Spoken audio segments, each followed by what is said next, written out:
तो नेक्स्ट जो डेफिनेशन हम लिखने वाले हैं वो है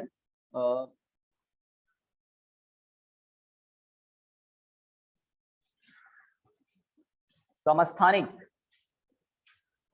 समस्थानिक तो नाम सुना हुआ होगा, समस्थानिक,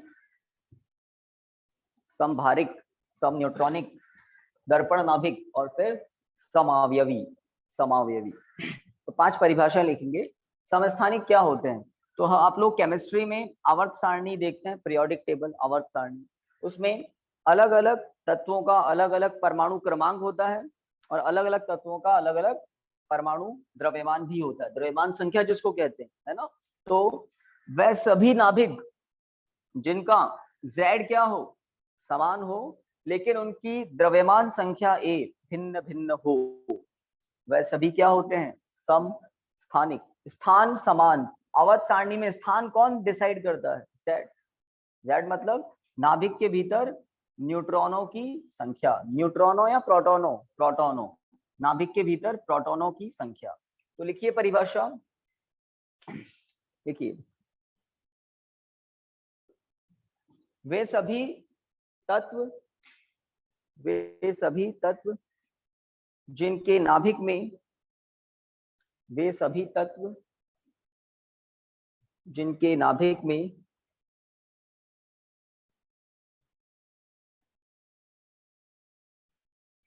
या थोड़ा उल्टा कर दिया हमने, नाभिक में प्रोटॉनों की संख्या की जगह हम ऐसे लिख देना, Z को आप क्या कहते हो? परमाणु क्रमांक। तो थोड़ा चेंज कर दो इस लाइन को, है ना, कट कर दो। आप एक काम करो फटाफट और सीधी सी परिभाषा आपको लिखवा देते हैं। परिभाषा तो सही होती है, अभी मैं इसको पूरी करता तो, लेकिन थोड़ी आपके लिए बड़ी हो जाती। तो है ना, लिखिए। तो पहली परिभाषा अब शुरू कर रहे हैं समस्थानिक की। लिखिए, वे सभी तत्व, वे सभी तत्व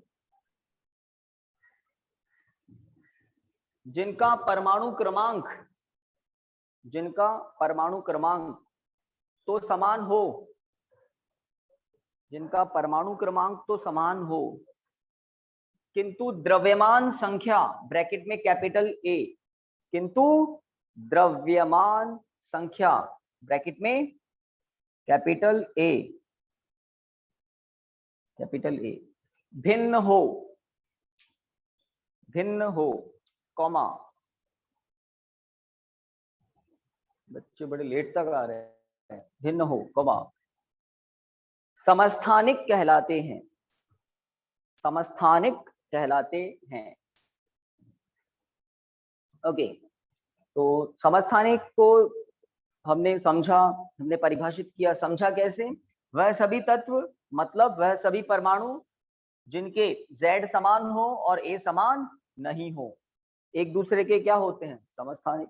उदाहरण के लिए पहले देख लें, जैसे मैं Z समान और A समान नहीं की बात कर रहा हूं, तो मैं ऐसा बता सकता हूं,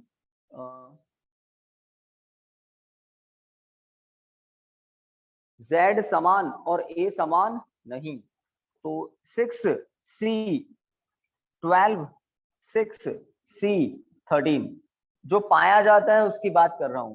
कार्बन के 2 समस्थानिक मैंने लिखे हैं, 6C12 कार्बन खुद होता है और ये इसका एक और समस्थानिक 6C13, और इसी तरह से हाइड्रोजन के भी समस्थानिक होते हैं, 1H1 1H2 1H3। तो उदाहरण लिख ले, एग्जाम्पल लिख ले,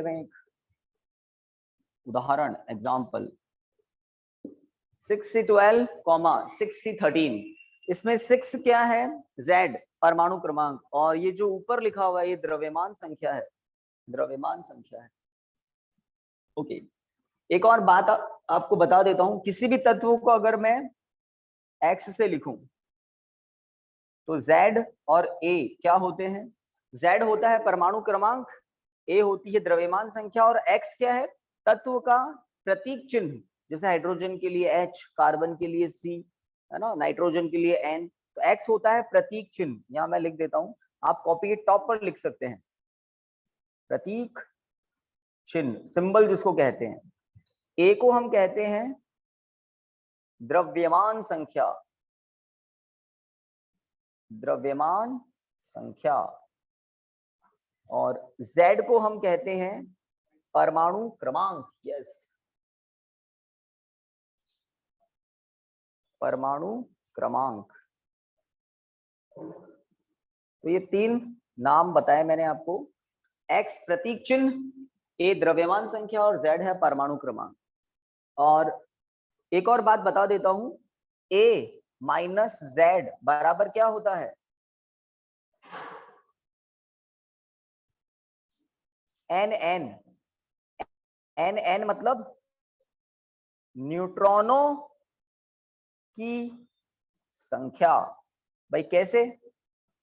क्योंकि A क्या होता है? A होता है किसी तत्व के नाभिक में प्रोटॉनों की संख्या प्लस न्यूट्रॉनों की संख्या। प्रोटॉनों और न्यूट्रॉनों की संख्या, नाभिक में प्रोटॉनों और न्यूट्रॉनों की संख्या का योग क्या होता है?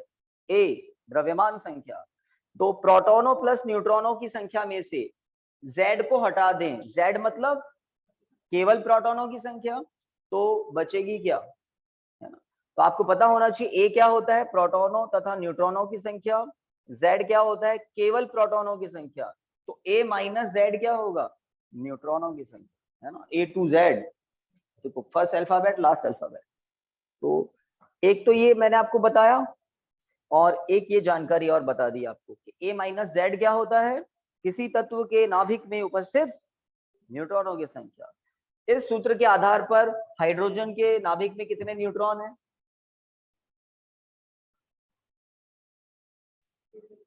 तेज बोलना चाहिए और जल्दी बोलना चाहिए। हाइड्रोजन के नाभिक में कितने न्यूट्रॉन? 0। क्योंकि हाइड्रोजन को आप कैसे लिखते हो? 1H 1, 1 minus 1 0। हाइड्रोजन एकमात्र ऐसा तत्व, एक ऐसा परमाणु जिसके नाभिक में केवल एक प्रोटॉन होता है और कुछ नहीं होता, केवल एक प्रोटॉन होता है। और हाइड्रोजन के कोश में से एक इलेक्ट्रॉन को भी निकाल दें तो हाइड्रोजन प्लस अगर कहीं दिख जाए तो इसका मतलब पता है क्या होता है? प्रोटॉन। H प्लस का मतलब क्या होता है? प्रोटॉन। तो क्यों आपको पता लग गई? क्योंकि हाइड्रोजन के नाभिक में होता ही एक प्रोटॉन है और कोश में एक इलेक्ट्रॉन परिक्रमण करता रहता है। ओके, तो समस्थानिक कौन से तत्व होते हैं? वो तत्व या परमाणु दोनों बोल सकते हैं जिनके नाभिक में प्रोटॉनों की संख्या समान हो। मतलब जिनका क्या समान हो? परमाणु क्रमांक Z समान हो, बट द्रव्यमान संख्या समान नहीं हो। दूसरे नंबर पर लिखिए, ये पहला नंबर। दूसरे नंबर पर लिखिए समभारिक।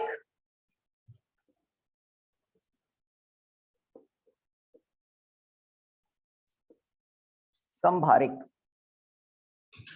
तो लिखिए वह तत्व जिनकी द्रव्यमान संख्या, वह तत्व जिनकी द्रव्यमान संख्या समान हो, किंतु वह तत्व जिनकी द्रव्यमान संख्या समान हो किंतु परमाणु क्रमांक भिन्न हो, किंतु परमाणु क्रमांक भिन्न हो, कॉमा समभारिक। समभारिक तत्व कहलाते हैं, समभारिक तत्व कहलाते हैं। खड़ी पाई। अब उदाहरण से बात को और समझ लें, समभारिक कैसे होते हैं। तो देखिए भाई, 6C14 भी होता है, 6C12, 6C13, 6C14 भी होता है। तो अगर मैं 6C14 के साथ 7N14 लिख दूं तो ये दोनों एक दूसरे के समभारिक तत्व हैं, क्योंकि दोनों ही तत्वों के, है ना, द्रव्यमान संख्या समान है, परमाणु क्रमांक समान नहीं है। परमाणु क्रमांक, और ये हमारी मर्जी से नहीं लिखते हम, जो प्रकृति में आज तक प्रयोगों द्वारा पाए गए हैं उन्हीं को लिखते हैं कि ये पाया गया है, ये भी पाया गया है, ये भी। ऐसे हाइड्रोजन में भी होता है 1H1, एक होता है 1H2, एक होता है 1H3। तो ये परस्पर एक दूसरे के क्या है? समस्थानिक। और ये जो उदाहरण अब मैंने दिखाया है ये एक दूसरे के क्या है? समभारिक। एक उदाहरण तो लिख दे फटाफट, समभारिक का एक उदाहरण लिख दे।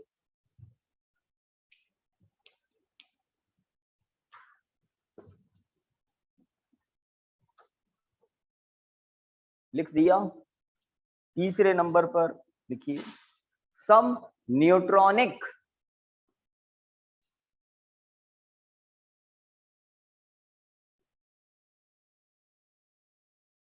सम न्यूट्रॉनिक। अब ये न्यूट्रॉनिक ओ की मात्रा ही लगा दूं क्या? प्रोनाउंस करके देखो भाई, बताइए ये सही लग रहा है कि ये?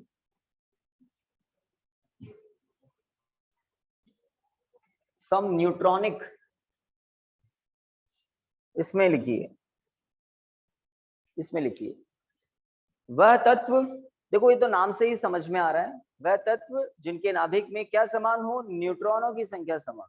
देखिए वह तत्व जिनके, वह तत्व जिनके नाभिकों में न्यूट्रॉनों की संख्या समान हो, वह तत्व जिनके नाभिकों में, वह तत्व जिनके नाभिकों में न्यूट्रॉनों की संख्या समान हो, या वह आएगा या वे तत्व, बहुवचन में वह तो एक के लिए होता है, तो हमें लिखना क्या चाहिए, वह नहीं लिखकर क्या लिखना चाहिए, क्योंकि एक थोड़ी होता है, कम से कम दो तो होते हैं ना। तो वे तत्व, भाई अकेला किसका समस्थानिक समभारिक सम न्यूट्रॉनिक होगा, कोई दूसरा होगा तभी तो हम कंपैरिजन करेंगे कि इन दोनों में क्या समानता है, इन दोनों में क्या समानता है। तो वह नहीं लिखे, ठीक है ना। तो वे तत्व जिनके नाभिकों में न्यूट्रॉनों की संख्या समान हो, देखिए परस्पर सम न्यूट्रॉनिक तत्व कहलाते हैं, परस्पर सम न्यूट्रॉनिक तत्व कहलाते हैं। अब इसका भी उदाहरण आराम से बना लेंगे हम। 6 C 13 7 N 14, इन दोनों को आप ध्यान से देखें, न्यूट्रॉनों की संख्या समान है, देख के पता नहीं लगेगा, इस सूत्र से दिमाग लगाओगे तो पता लगेगा। ये क्या है, a माइनस जेड, और a माइनस जेड ही क्या होती है, न्यूट्रॉनों की संख्या। तो करके देखो a माइनस जेड, 7 न्यूट्रॉन मिलेंगे। इसमें भी नाभिक में 7 न्यूट्रॉन है, इसमें तो 7 है ही। 13 माइनस 6 7, 14 माइनस 7 7। तो एक उदाहरण आप इसको भी लिख लेंगे। चौथी परिभाषा अब लिखेंगे, तीसरी कदम। तो सम स्थानिक, सम भारिक, सम न्यूट्रॉनिक। अब बात करते हैं दर्पण नाभिक, लिखिए दर्पण नाभिक, दर्पण नाभिक। देखिए वे तत्व, आप समझ गए बहुवचन वाला वे तत्व जिनके नाभिकों में, वे तत्व जिनके नाभिकों में प्रोटॉनों तथा न्यूट्रॉनों की संख्या, वे तत्व जिनके नाभिकों में प्रोटॉनों तथा न्यूट्रॉनों की संख्या परस्पर परिवर्तित हो, संख्या परस्पर परिवर्तित हो, कॉमा दर्पण नाभिक कहलाते हैं, दर्पण नाभिक कहलाते हैं।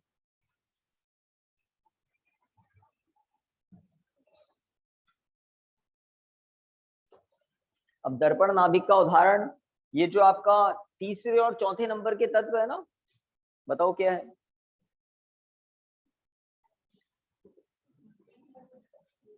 हाइड्रोजन, हीलियम, लिथियम और hydrogen, helium, lithium, beryllium. Beryllium को क्या लिखोगे, B A, B E, B R कहां से हो गया, B A beryllium, B E. अब इस पे भी आप, बी ई अच्छा लग रहा है, सही कह रहे हो, देखते ही समझ में आया। देखो काफी बच्चे हाँ बोल रहे हैं। तो लिथियम होता है तीसरे नंबर पर और ये होता है चौथे नंबर, सही बात। इसका होता क्या है ऊपर, पता ही नहीं, बताइए। 6, मान लो 7 यहाँ कर देता हूं, तो अब 1 मिनट, यहाँ न्यूट्रॉन कितने हैं? 3 न्यूट्रॉन 3 हो गए ना। प्रोटॉन कितने हैं यहाँ पर? यहाँ कितने हैं? 3 है ना। अगर मैं यहाँ 7 कर दूं, अब बताओ, यहाँ प्रोटॉन 3, यहाँ प्रोटॉन 4, यहाँ न्यूट्रॉन 4 और यहाँ न्यूट्रॉन 3। तो लिथियम और बेरिलियम के ये उदाहरण। Li3Li7 4Be7।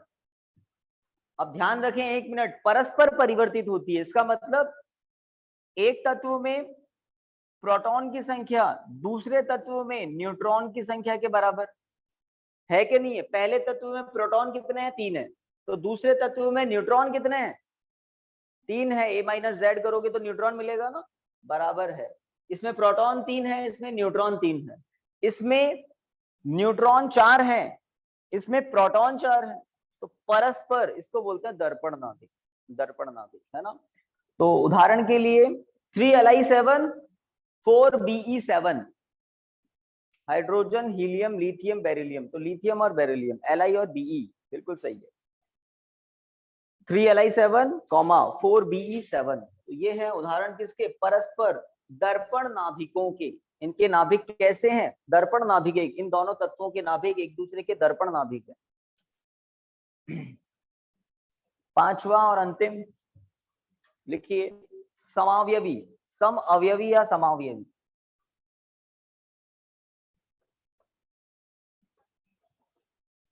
समावयवी, सम अवयवी, समावयवी।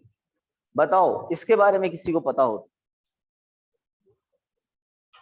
इसमें Z समान A समान नहीं, इसमें A समान Z समान नहीं, इसमें न्यूट्रॉनों की संख्या समान, बाकी समान नहीं, इसमें न्यूट्रॉनों और प्रोटॉनों की संख्या परस्पर परिवर्तित होती है। परस्पर मतलब समझ गए?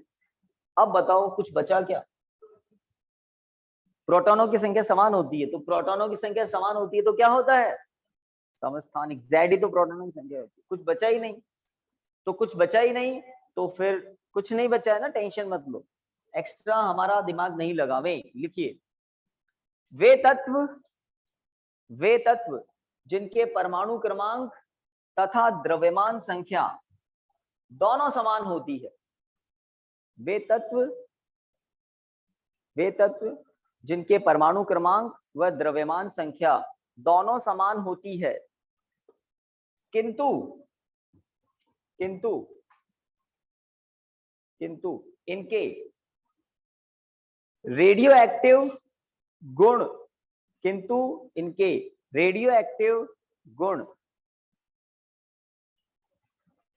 भिन्न होते हैं। रेडियो एक्टिव गुण भिन्न होते हैं, कॉमा, समावयवी कहलाते हैं। समावयवी कहलाते हैं। समावयवी कहलाते हैं। खड़ी भाई। तो रेडियो एक्टिव गुण भी कुछ होते हैं, कुछ पदार्थ होते हैं जिनमें रेडियो एक्टिव गुण होता है, कुछ में नहीं होता है। Z समान A समान रेडियो एक्टिव गुणों में भिन्नता के कारण समावयवी तत्व भी पाए जाते हैं। ओके, अब समावयवी तत्व को लिख नहीं सकते, क्योंकि मैं मान लो ऐसे लिख दूं, कैसे? 7N14 एक नाइट्रोजन का नाभिक है जो कैसा है? रेडियो एक्टिव गुण नहीं रखता। दूसरा नाइट्रोजन का नाभिक ऐसा है जिसमें रेडियो एक्टिव गुण है, तो उस पर ऐसा कुछ स्टार लगा देते हैं बस, अगर रेडियो एक्टिव गुण है। और अगर रेडियो एक्टिव गुण है तो ऐसा नाभिक अपने में से अल्फा कण, बीटा कण, गामा किरणें, कुछ ऊर्जा के फोटोन उत्सर्जित करके मूल अवस्था में आ जाता है, शांत हो जाता है थोड़ा। तो एक उत्तेजित नाभिक जिसमें रेडियो एक्टिव गुण है, वो फोटोन के रूप में, गामा किरणों के रूप में ऊर्जा मुक्त करता है और किस में आ जाता है? स्थायी अवस्था में, मूल अवस्था में, ग्राउंड स्टेट में आ जाता है। दोनों के नाभिकों में, इन दोनों तत्वों के नाभिकों में प्रोटॉनों की संख्या समान, न्यूट्रॉनों की संख्या समान। अंतर किस चीज का है? रेडियो एक्टिव गुणों का। जिसमें रेडियो एक्टिव गुण है वो कुछ है ना गामा किरणें उत्सर्जित करता है, और किसमें आ जाता है, बाद में स्थायी अवस्था में आ जाता है। ओके, तो इस चैप्टर में आगे डिटेल में पढ़ेंगे आप अल्फा कणों, बीटा कणों, गामा किरणों, इनके बारे में। रेडियो एक्टिव तत्व कैसे होते हैं, रेडियो एक्टिवता क्या होती है, रेडियो एक्टिवता का एक पूरा नियम है, अर्धायु काल, माध्यायु काल, बहुत कुछ। तो अभी तो केवल कुछ परिभाषाएं थी, और कितनी है, 5। सम स्थानिक से लेकर समावयवी तक, किसमें क्या है वो आपके दिमाग में फिट हो जाना चाहिए। भाई घर से कोई म्यूटेड नहीं है, तो नहीं है तो म्यूट कर ले भाई। ये लास्ट में दिख भी रहा था, नहीं दिख रहा था, अब दिखाए ये, तो म्यूट कर लिया, शाबाश। नेक्स्ट हेडिंग लिखे, नेक्स्ट हेडिंग लिखी जाए, लिखिए फिर। नाभिक का आकार,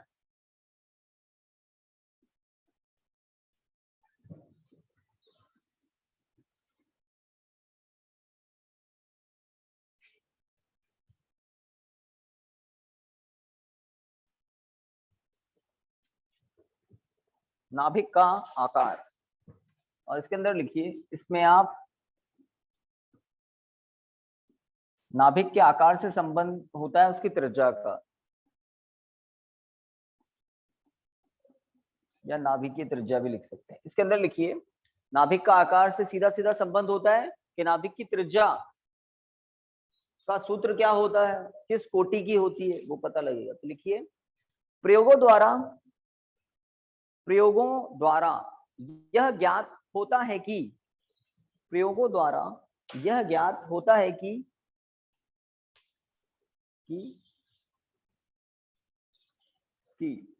किसी परमाणुवीय नाभिक का आकार, किसी परमाणुवीय नाभिक का आकार उसकी द्रव्यमान संख्या,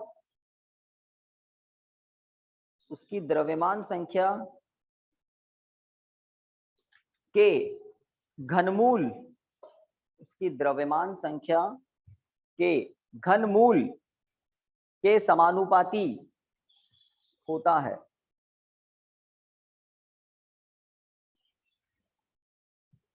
होता है। अर्थात एक शब्द आप ब्रैकेट में और ऐड कर लें, आपने शुरुआत की थी, प्रयोगों द्वारा यह ज्ञात होता है कि किसी परमाणुवीय नाभिक का आकार, लिखा है ना आकार, उसके शब्द के ऊपर है ना एक ये शब्द ऐड कर लें, आकार मतलब त्रिज्या, है ना। तो किसी भी परमाणुवीय नाभिक मतलब परमाणु के नाभिक का आकार मतलब उसकी त्रिज्या किसके समानुपाती पाई जाती है प्रयोगों द्वारा, उस परमाणु के नाभिक के द्रव्यमान संख्या के घनमूल के। तो अगर द्रव्यमान संख्या को a से लिखें तो उसका घनमूल क्या होगा, घात 1/3, घनमूल कह रहा हूं। तो त्रिज्या किसके समानुपाती पाई जाती है, अर्थात करके लिखिए, अर्थात r समानुपाती a की घात 1/3। अब समानुपाती का चिन्ह हटेगा और एक नियतांक सामने दिखाई देगा आपको, और वो नियतांक क्या है, वो नियतांक है r0। r0, इस r0 का प्रयोगों द्वारा एक मान ज्ञात किया जा चुका है, वो आपको भी याद रखना है। r0, अगर मैं हाइड्रोजन परमाणु के नाभिक की त्रिज्या को ज्ञात करना चाहूं तो हाइड्रोजन परमाणु के नाभिक के लिए a कितना है, एक का घनमूल 1। तो हाइड्रोजन परमाणु के नाभिक की त्रिज्या मुझे क्या मिलेगी, r बराबर r0, इसका मान तो 1 हो जाएगा, तो r बराबर r0 मिलेगा। तो हाइड्रोजन परमाणु के नाभिक की त्रिज्या होती है r0, और वो कितना होता है वो मैं आपको बता देता हूं। लिखिए यहाँ r0 बराबर 1.2 गुणा 10⁻⁻15 मीटर, 1.2 है, और गुणा में 10⁻⁻15 मीटर। फर्मी कोटि की होती है नाभिक का आकार, फर्मी मतलब 10⁻⁻15 मीटर कोटि का। तो और आर नॉट को और क्या कहते हैं हम, हाइड्रोजन परमाणु के नाभिक की त्रिज्या। या लिख सकते हैं आप H परमाणु, हाइड्रोजन परमाणु के नाभिक की त्रिज्या,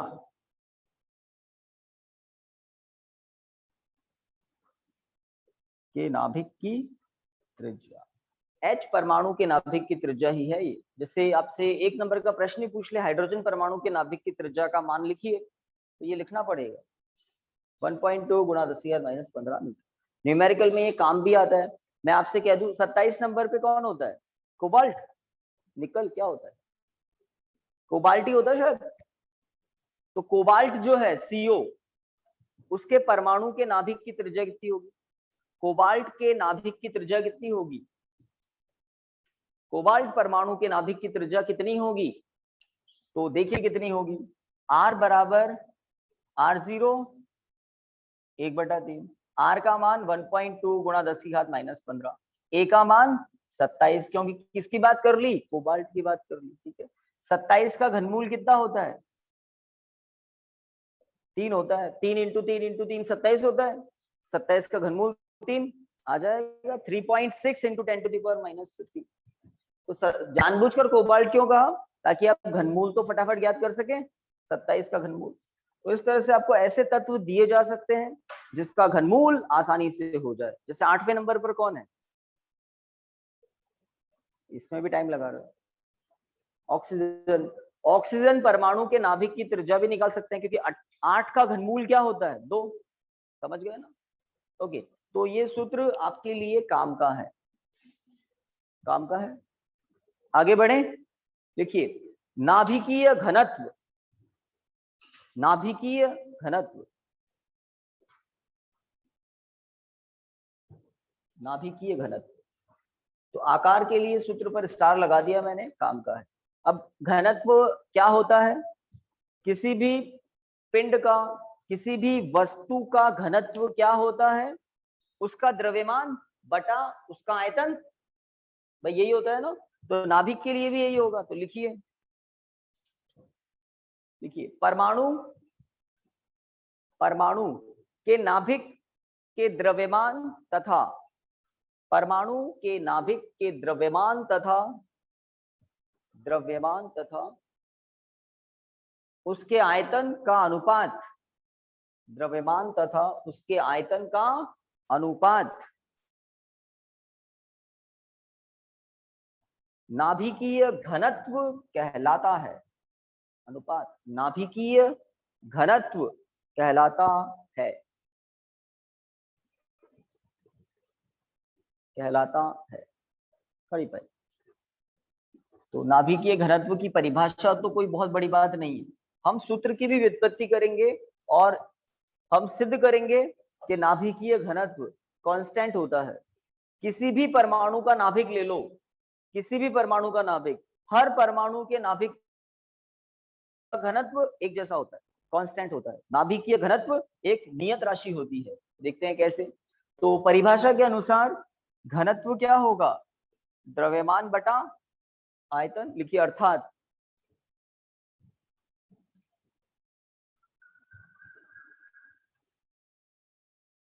लिख दिया। m क्या है, नाभिक का द्रव्यमान, v क्या है, नाभिक का आयतन।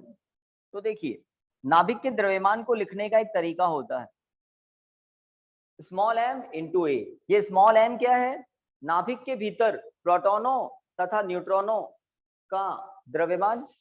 तो एक प्रोटॉन का द्रव्यमान और एक न्यूट्रॉन का द्रव्यमान बराबर होता है, और कितना होता है, 1.67 गुणा 10⁻⁻27 किलोग्राम। तो किसी प्रोटॉन का तथा किसी न्यूट्रॉन का द्रव्यमान इतना होता है, पहली बात। और परमाणु के नाभिक में प्रोटॉनों की संख्या प्लस न्यूट्रॉनों की संख्या बराबर क्या होता है, a।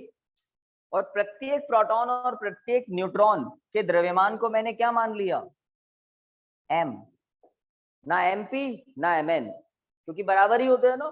तो प्रत्येक प्रोटॉन और प्रत्येक न्यूट्रॉन का द्रव्यमान m है, और इनकी कुल संख्या कितनी है, a।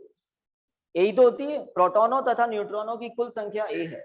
तो इसका मतलब परमाणु का कुल द्रव्यमान क्या होगा, m इंटू ए, प्रत्येक नाभिकीय कण का द्रव्यमान गुणा नाभिक के अंदर उपस्थित कुल नाभिकीय कणों की संख्या a। अब v की जगह क्या लिखूं, तो आप सोच सकते हैं नाभिक को कैसा माना जाता है, गोलाकार, और नाभिक की त्रिज्या अगर r है तो 4/3 पाई r क्यूब। तो यहाँ r क्या है, नाभिक की त्रिज्या। प्रत्येक नाभिक के लिए नाभिकीय घनत्व का एक सूत्र आएगा। यहाँ a क्या है, अलग अलग नाभिकों के लिए a अलग अलग होता है, अलग अलग नाभिकों के लिए r भी अलग अलग होता है। अब देखते हैं घनत्व क्या अलग अलग होता है क्या, और आप पाएंगे घनत्व अलग अलग नहीं होता है। कोई भी नाभिक ले लो, है ना, ब्रह्मांड में किसी भी परमाणु का नाभिक ले लो, उसका घनत्व एक जैसा होता है। क्यों एक जैसा होता है, अभी पता लगेगा। देखिए रो बराबर एम ए, बस आपको ये बात तो पता लग गई ना कि किसी भी नाभिक का, परमाणु के नाभिक का कुल द्रव्यमान क्या होता है, नाभिक के भीतर उपस्थित प्रत्येक नाभिकीय कण का द्रव्यमान गुणा नाभिकीय कणों की कुल संख्या, है ना, ए। तो इस तरह से, और आयतन आपको पता ही है 4/3 पाई आर क्यूब। तो ये आर क्या है, नाभिक की त्रिज्या। अभी अभी आपको बताया था नाभिक की त्रिज्या का सूत्र, है ना, स्टार भी लगाया था, ऐसे बताया था ना। तो अब देखो क्या चमत्कार होगा, 4/3 पाई आर नॉट क्यूब ए। कहां से आया ये ब्रैकेट लगा देता हूं, ये कहां से आया, चूंकि r बराबर क्या है, r naught a to the power 1/3। तो जब सूत्र पता है आपको, तो दोनों तरफ जब क्यूब करोगे, घन करोगे, तो यहाँ आ जाएगा r cube, r not cube, है ना, और यहाँ आएगा a, है ना। इधर भी क्यूब कर दोगे और इधर भी क्यूब कर दोगे, तो आंसर क्या मिलेगा, r क्यूब बराबर r नॉट क्यूब a। तो r क्यूब की जगह क्या आएगा, r not cube into a से a कट रहा है क्या, बिल्कुल कटेगा, बिल्कुल कटेगा। अब सूत्र क्या आएगा, रो बराबर 3m upon 4 pi r not cube. सही किया मैंने, 3m upon 4 pi r not cube, ये 3 ऊपर आ गया ना। इस सूत्र में कोई भी राशि परिवर्तनशील राशि नहीं है, सब कांस्टेंट है। मैंने आपको m का मान पहले ही बता रखा है, प्रोटॉन का तथा न्यूट्रॉन का द्रव्यमान इतना होता है। आर नॉट का मान भी आपको अभी थोड़ी देर पहले बताया था, पाई का मान आप जानते ही है 3.14। जब सारे मान रखते हैं तो आपको एक कांस्टेंट ही मिलता है ना, तो जो कि एक क्या है, चलिए इसको कांस्टेंट को हल ही करते हैं। 3 गुणा 1.67 गुणा 10 की घात -27 बटा 4 3.14 गुणा 1.2 गुणा 10 की घात -15, और उसका क्या है, घन। इसको हल करने की कोशिश करते हैं। ये 1.67 को आप 1.67 को आप क्या कर सकते हैं, 5/3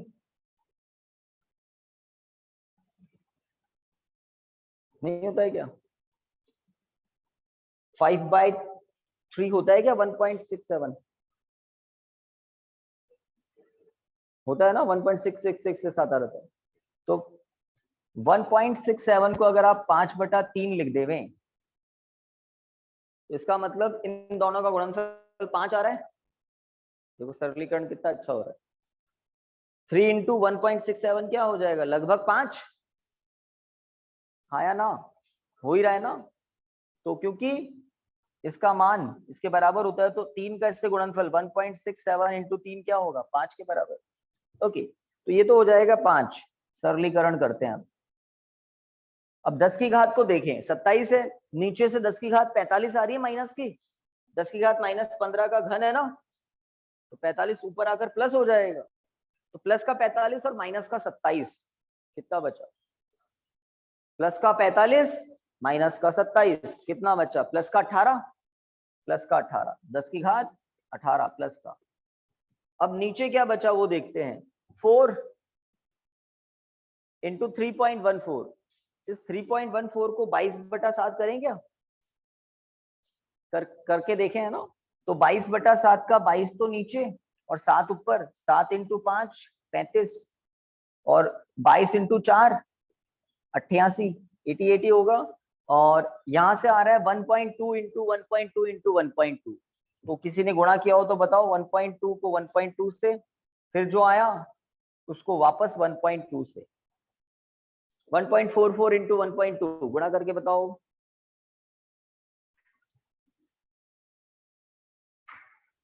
हो गया?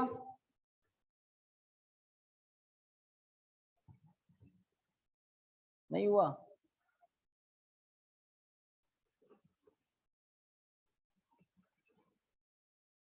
वन 1.728 तो उसको 1.73 कर देते हैं। 28 है ना, गुणा 10 की घात, ऊपर चले गई वो। देखो कितना सरलीकरण तो हो गया। 1.73 ऊपर है 35 88, अब इसको भाग लगाना पड़ेगा। एक काम कर सकते हैं, 350 बटा इन दोनों का गुणनफल बताओ। 88 इंटू 1.73, 88 इंटू 1.73,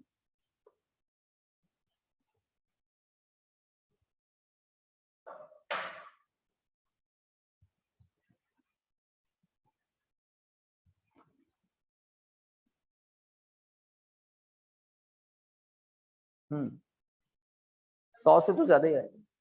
152.24, यही कह रहे हो ना? ओके, तो 152.24। अब 350 में 152.24 से भाग लगाएंगे, आंसर आएगा 10 की घात 17 जो आ रहा है ना, ये बिल्कुल सही आ रहा है, धनात्मक 17। इसका मतलब नाभिक का घनत्व बहुत बहुत बहुत बहुत ज्यादा होता है। 10 की घात 17 धनात्मक है ना। हाँ, 350 बटा ये करोगे तो आपको 2 दशमलव कुछ मिलेगा, 2.29 गुणा 10 की घात 17। मात्रक पता है ना, केजी पर मीटर क्यूब। घनत्व का जो होता है केजी पर मीटर क्यूब। तो नाभिकीय घनत्व एक नियत राशि है और उस नियत राशि को आपने ज्ञात भी कर लिया। इसको लगभग 2.3 भी कह सकते हैं, लगभग पूर्णांकित करना अगर आपको आता है 2.3 भी कह सकते हैं, गुणा 10 की घात 17 केजी पर मीटर क्यूब। तो नाभिकीय घनत्व अपने आप में एक नियत राशि होती है। कारण कारण तो यही पता लग गया था कि इसके आरएचएस में कोई बदलने वाली राशि है ही नहीं। बदलने वाली राशि तो ए कैंसिल ही हो गई, कैंसिल ही होगी। तो किससे कैंसिल हुई? आर बराबर R naught A to the power 1/3 के क्यूब से, के क्यूब से ए आया था, कैंसिल हो गया। तो इस तरह से नाभिकीय घनत्व एक नियत राशि होती है। तो इसके नीचे नोट करके लिख लें, नोट देखिए, उपरोक्त विश्लेषण से स्पष्ट है कि ये जो नाभिकीय घनत्व हमने निकाला है ना, ये विश्लेषण जो किया है, उपरोक्त विश्लेषण से स्पष्ट है कि नाभिकीय घनत्व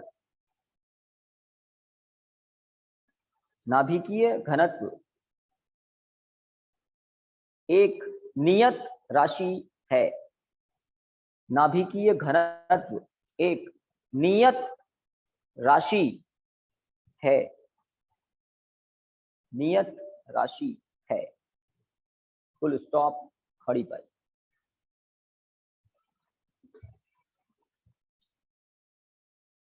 तो एक परिभाषा हम और करेंगे, समझेंगे आज। शुरुआत कहां से की थी इस चैप्टर में? नाभिक की परिभाषा से। नाभिक क्या होता है मैं थोड़ा बता देता हूँ। परिभाषा तो आपने कल ही लिख ली थी, रदरफोर्ड ने जो प्रयोग किया था ना, वहां से आई थी परिभाषा। क्या? कि परमाणु के भीतर परमाणु का संपूर्ण धनावेश व लगभग संपूर्ण द्रव्यमान, है ना, 10 की घात -15 मीटर त्रिज्या के सूक्ष्म गोलीय भाग में केंद्रित होता है और उसे ही क्या कहते हैं, परमाणु का नाभिक कहते हैं। तो नाभिक की परिभाषा हमने पढ़ ली थी। अब नेक्स्ट हेडिंग लिखिए लास्ट आज का, द्रव्यमान क्षति। द्रव्यमान क्षति, डेल्टा एम, मास लॉस, द्रव्यमान क्षति। आपने एक वैज्ञानिक का नाम सुना होगा, आइंस्टाइन, अल्बर्ट आइंस्टाइन। उसने सबसे पहले बताया था कि द्रव्यमान को ऊर्जा में और ऊर्जा को द्रव्यमान में परस्पर परिवर्तित किया जा सकता है, और नाभिकीय अभिक्रियाओं में ऐसा होता है, नाभिकीय विखंडन हो या नाभिकीय संलयन अभिक्रिया हो, अपार ऊर्जा मिलती है। वो किस आधार पर मिलती है, किसके खर्च होने पर मिलती है? तो द्रव्यमान में कमी आती है, और द्रव्यमान में कमी किस रूप में बदलती है? ऊर्जा।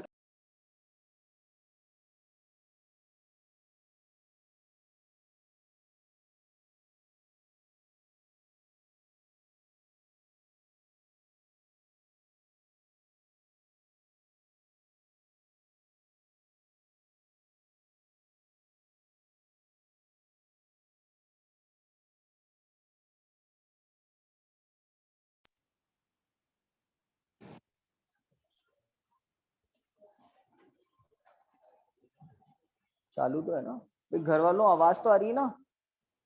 ठीक है, चालू हो जाए। तो लिखिए द्रव्यमान क्षति। मैं कह रहा था कि कोई भी अगर नाभिक है तो नाभिक का निर्माण किससे होता है? नाभिकीय कणों से, प्रोटॉनों तथा न्यूट्रॉनों से। तो परमाणु के भीतर जितने भी नाभिकीय कण हैं, तो मान लो प्रोटॉनों की संख्या np है, गुणा प्रत्येक प्रोटॉन का द्रव्यमान, प्लस मान लो न्यूट्रॉनों की संख्या nn है, इनटू प्रत्येक न्यूट्रॉन का द्रव्यमान। अलग अलग कर दिया मैंने। तो ये क्या होना चाहिए? नाभिक का कुल द्रव्यमान। लेकिन ऐसा होता नहीं। नाभिक के भीतर नाभिकीय कणों का कुल द्रव्यमान ज्यादा पाया जाता है नाभिक के द्रव्यमान से। नाभिक का द्रव्यमान, पूरा नाभिक बना हुआ है, इस नाभिक के अंदर क्या है? नाभिकीय कण। तो जब नाभिकीय कणों से नाभिक बना हुआ है, तो नाभिक का कुल द्रव्यमान नाभिकीय कणों के कुल द्रव्यमान से हमेशा कम पाया जाता है, और इस कमी को क्या कहते हैं? द्रव्यमान क्षति। जैसे मान लो नाइट्रोजन का नाभिक है, नाइट्रोजन के नाभिक के द्रव्यमान का मापन किया प्रयोग से, और नाइट्रोजन के नाभिक के अंदर जो नाभिकीय कण हैं उनका अलग अलग मापन करके निकाला गया मान। तो आना तो बराबर चाहिए था, लेकिन आता नहीं है, आता नहीं है। क्योंकि नाभिकीय कणों से नाभिक के निर्माण के दौरान ऊर्जा जो व्यय होती है वो किस रूप में होती है? द्रव्यमान के कॉस्ट पर। द्रव्यमान ऊर्जा से नाभिकीय ऊर्जा का निर्माण होता है। तो परिभाषा लिख लेते हैं हम, लिखिए। तो पहले मुझे आप बता दो ये क्या है? ये पूरा ब्रैकेट क्या है? नाभिक के भीतर उपस्थित नाभिकीय कणों का कुल द्रव्यमान। और ये क्या है? नाभिक का द्रव्यमान। नाभिक का पूरे एक नाभिक का द्रव्यमान है ना। तो लिखिए नाभिक का कुल द्रव्यमान, नाभिक का कुल द्रव्यमान सदैव नाभिक में उपस्थित, सदैव नाभिक में उपस्थित नाभिकीय कणों, सदैव नाभिक में उपस्थित नाभिकीय कणों, ब्रैकेट में लिख देना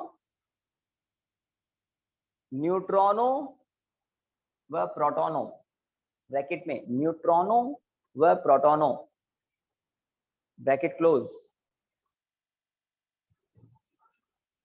ब्रैकेट क्लोज, के कुल द्रव्यमान से,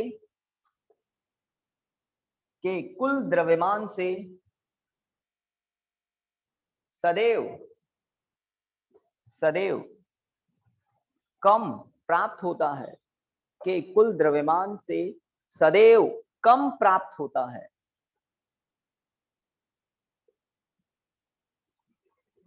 द्रव्यमान में इस कमी को, द्रव्यमान में इस कमी को कमी को ही द्रव्यमान क्षति कहते हैं, ही द्रव्यमान क्षति कहते हैं।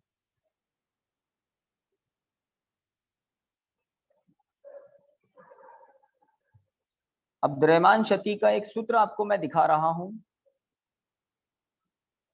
द्रव्यमान क्षति का एक सूत्र, इसमें कौन क्या है वो देख लेंगे। डेल्टा एम को कहते हैं द्रव्यमान क्षति, number of proton into mass of proton plus number of neutron into mass of neutron. ठीक है, तो इस पर ब्रैकेट लगाएं तो अच्छा रहेगा। तो ये जो है ये है नाभिक के भीतर उपस्थित नाभिकीय कणों का कुल द्रव्यमान माइनस नाभिक का कुल द्रव्यमान।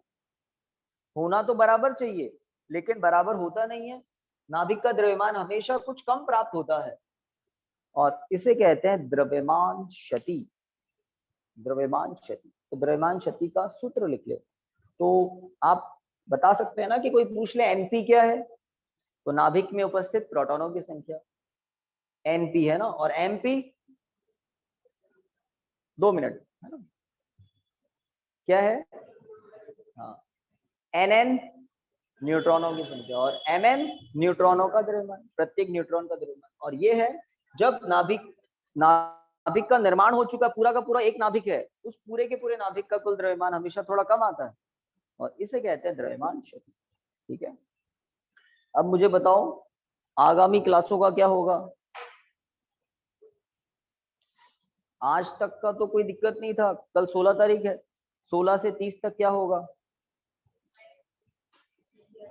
ऑनलाइन होगा। और अगर बुला लें तो पुलिस आ जाएगी। तो भाई 1 मिनट इसको तो ऑफ करें।